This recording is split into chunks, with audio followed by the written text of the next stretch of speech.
Allez, on parle. Allez, on parle. Taïcha. Et Marine. Cheers. Cheers. Salut tout le monde. Salut, alors bienvenue encore une fois à Allez, on parle, une autre vidéo crunchy. Donc, on va parler aujourd'hui de l'infidélité, une discussion qui est toujours très chaude. Hein? On essaie de comprendre pourquoi l'infidélité, elle est là, pourquoi les hommes ou les femmes vont tromper leur partenaire. Why are we cheating? Why are we cheating? Big question. Big question. Alors, on va pouvoir... En fait, venez avec nous, nous écouter, genre juste nous échanger sur le sujet. Alors, première question ici, Marine, est-ce que toi, tu as vécu l'infidélité? Oui, et clairement, ça fait mal. Il n'y a pas 10 000 façons de tourner. Oui, ça fait mal, mais ce que je pense qu'il faut évaluer, c'est quelles sont les raisons pour lesquelles il y a une tromperie. Comment ça se passe dans le couple? Déjà, à la base, est-ce qu'il y a de la communication? OK. Est-ce que les choses ont été dites? Ça, c'est vraiment important hein, parce qu'on sait que la communication, c'est la clé. Puis bien souvent, on réalise que finalement, l'infidélité, lorsqu'elle est présente, c'est parce que la communication n'y est point. Donc souvent, en fait, à travers les recherches qu'on a fait, merci, Ouais. ce qu'on réalise, c'est que finalement, les gens parlent peu de ce qui les dérange dans leur relation, de où est-ce qu'ils sont rendus. Puis la question aussi, c'est que dans la dynamique du couple aussi, est-ce qu'on est là pour les bonnes raisons? Est-ce qu'au départ, on est là pour les bonnes raisons? Mais là, juste avant, là, parce que là, on rentre dans le vif du sujet comme ça, crunchy. Attends, je veux juste... Moi, je vais te le renvoyer avant ça. Est-ce que toi, t'as vécu l'infidélité? Moi, j'ai vécu l'infidélité. Comment tu l'as vécu? Mais au prix fort, au même prix que toi. Ça fait mal. Mais... Veux-tu que j'enlève la dague?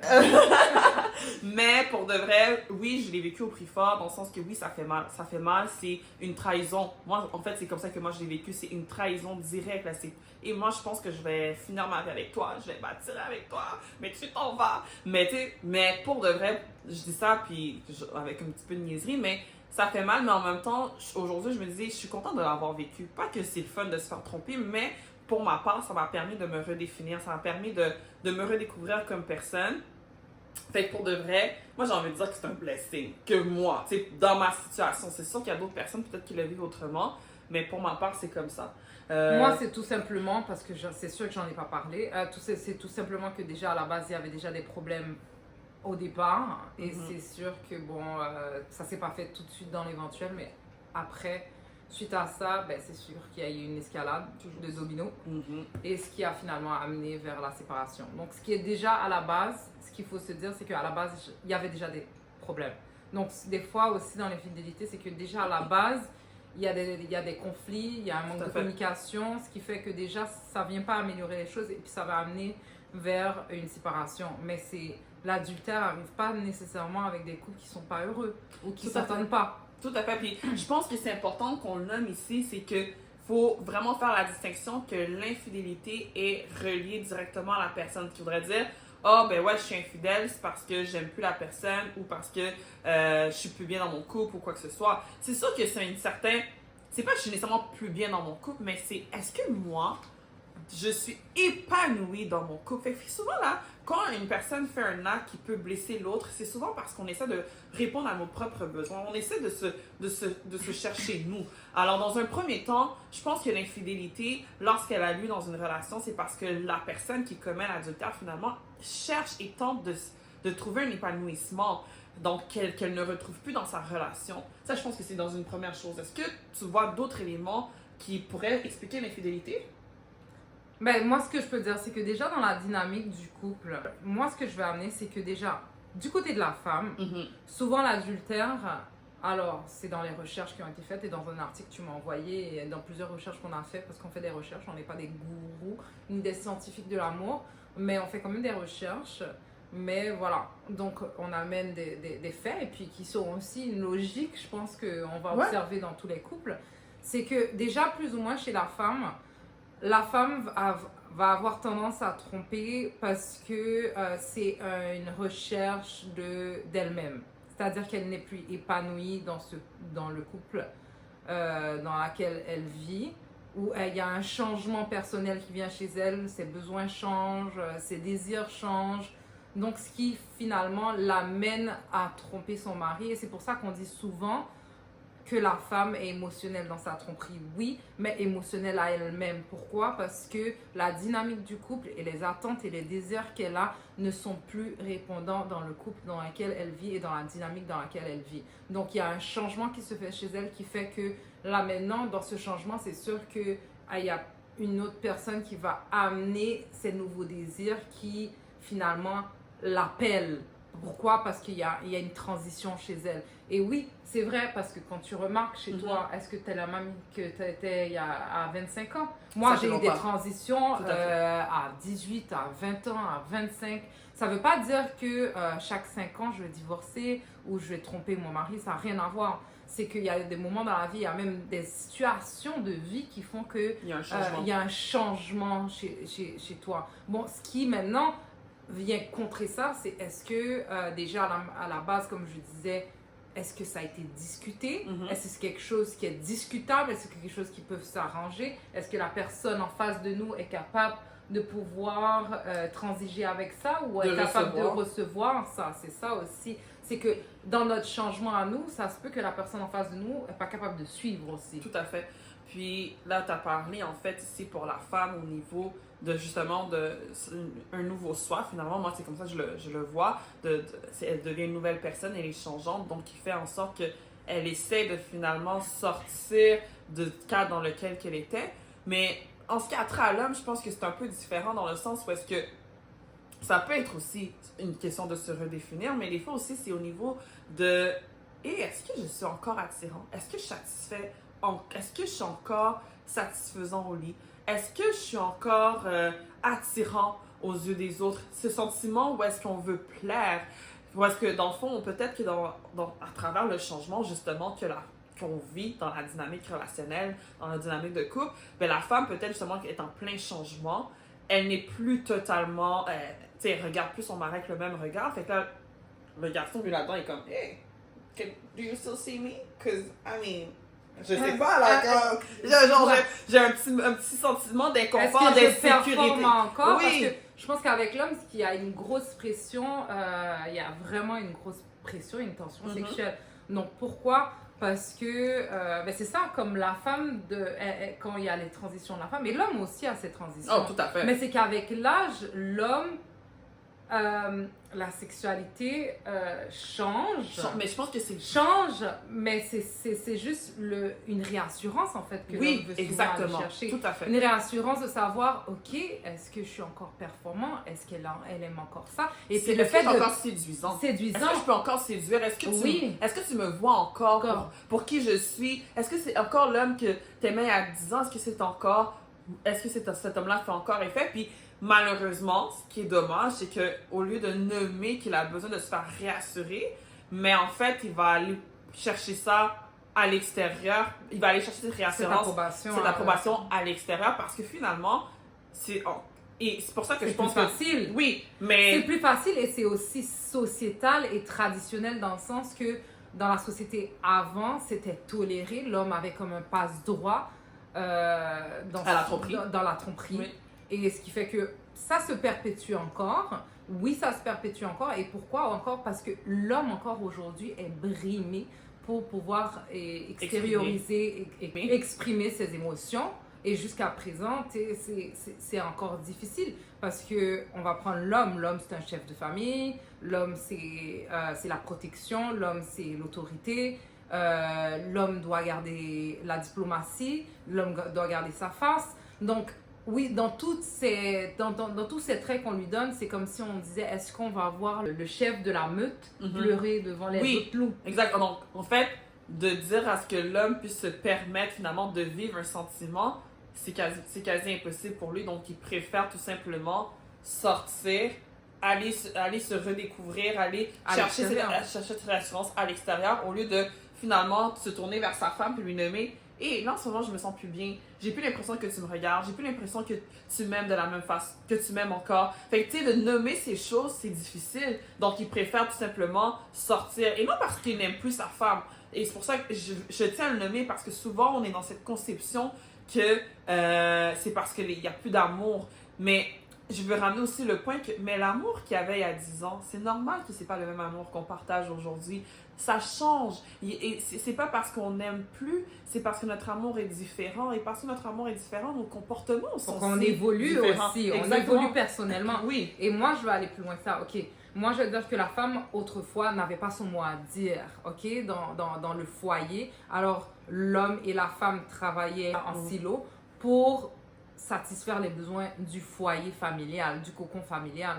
Et encore, la femme devait être une bonne mère, une bonne femme, satisfaire les besoins d'un homme, ou encore bien s'occuper de la maison. Donc, c'est ce qu'on avait attribué à la femme encore aujourd'hui, et dans beaucoup de traditions et beaucoup de cultures, ça l'est encore. Mais ce qui est venu maintenant dans les temps d'aujourd'hui, c'est que la pression sociétale a augmenté. Pourquoi? Parce qu'il y a encore plus de standards auxquels l'homme et la femme doivent répondre constamment. Et je te dirais que ces standards-là ne sont plus les mêmes qu'ils étaient autrefois. Là, on parle de standards où est-ce que standards de beauté, standards au niveau statut social et autres, qui fait en sorte que lorsqu'on rentre dans une relation, est-ce qu'on rentre dans une relation avec cette description de j'aime la personne avec qui je suis, ou je rentre dans cette relation parce que j'aime ce que la personne m'apporte, j'aime le statut. Ou je cadre dans ce que la société veut ou ce qu'elle attend de moi. Et ce qui fait en sorte que souvent on se retrouve dans des ruptures très déchirantes parce que finalement... Ça amène beaucoup d'infidélité aussi, parce que les gens se perdent dans des relations dans lesquelles qui ne se comprennent pas, qui ne se voient, s'attribuent pas et qui ne se voient pas. Tout à fait. Pourquoi? Pour des critères qui finalement ne leur appartiennent pas nécessairement. Tout à fait.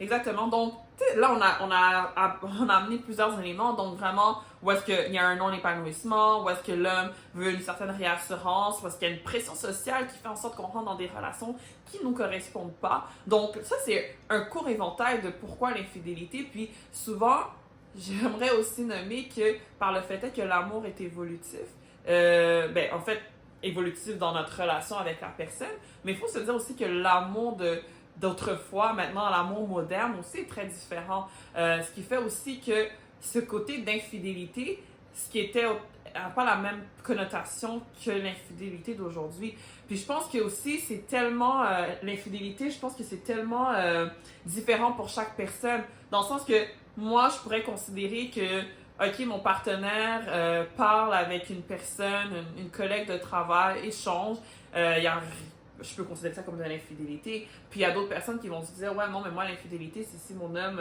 ou ma femme a une relation sexuelle avec un autre partenaire. Donc, ça aussi fait en sorte que il y a tellement de variables au niveau de l'infidélité que c'est difficile pour un être individu de ne pas toujours être à l'intérieur de ça. Faire, ils sont où les lignes? Puis je pense que c'est là l'importance, où est-ce que, comme tu disais, on avait échangé un peu plus tôt dans la journée, où est-ce que tu disais que c'est important de s'asseoir constamment pour savoir où est-ce qu'on se situe dans notre relation. Ouais, réitérer les besoins puis les désirs.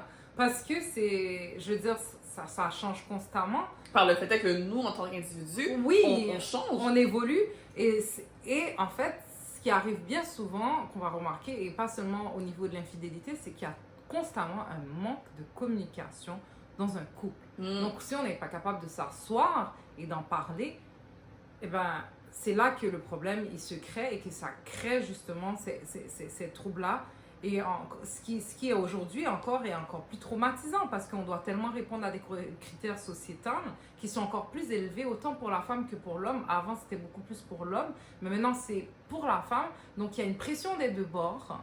On se met pas pour... Autrefois, on se mettait pas pour les bonnes raisons, donc on se mettait pas ensemble parce qu'on s'aimait. Donc aujourd'hui, on se met non seulement pour les critères, puis non seulement la femme doit se mettre avec l'homme pour des critères également. Donc elle en avait des critères avant, mais maintenant les critères sont encore plus élevés. Et versus du côté de l'homme, les critères sont encore plus élevés, puis la vue des autres vient impacter constamment sur les couples. Parce que maintenant, demain matin, là, est-ce que tu veux, on te posera la question, est-ce que toi tu pardonnerais un adultère? Moi j'ai envie d'y répondre comme ça, sincèrement, parce que c'est quelque chose que vraiment en fait je vais répondre. Moi je pardonnerais l'adultère si dans ma relation amoureuse il n'y a pas eu de violence.